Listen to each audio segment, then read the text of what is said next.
PisoNet ban naman po sa lungsod ng Dagupan, umani ng sari-saring reaksyon.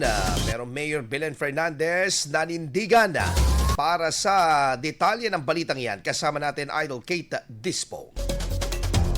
104.7 IFM Report.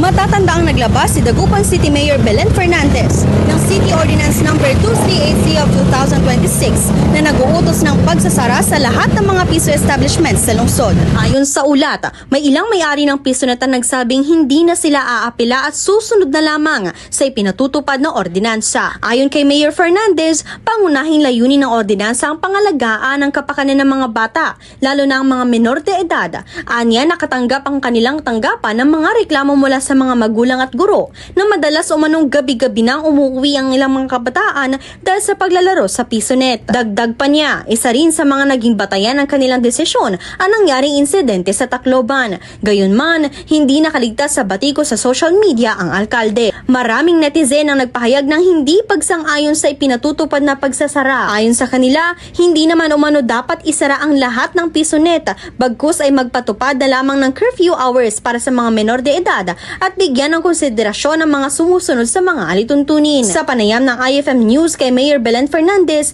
sinabi niyang nauunawaan niya ang mga reaksyon ng publiko. Ngunit iginiit niya ang kanyang kaprioridad ay ang kaligtasan at kapakanan ng mga kabataan. Anya, karamihan sa mga tumututo sa ordinansa ay mga may-ari ng PisoNet na maaapektuhan ng pagsasara ng kanilang mga negosyo. Hindi na ho pwede yan.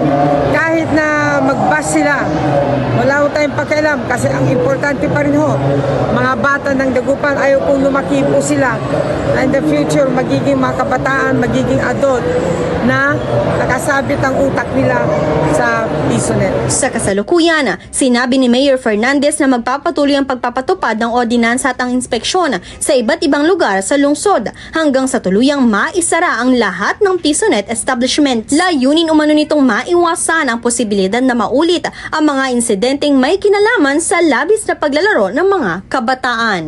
Dumadaan tayo sa protocol, tamang procedure.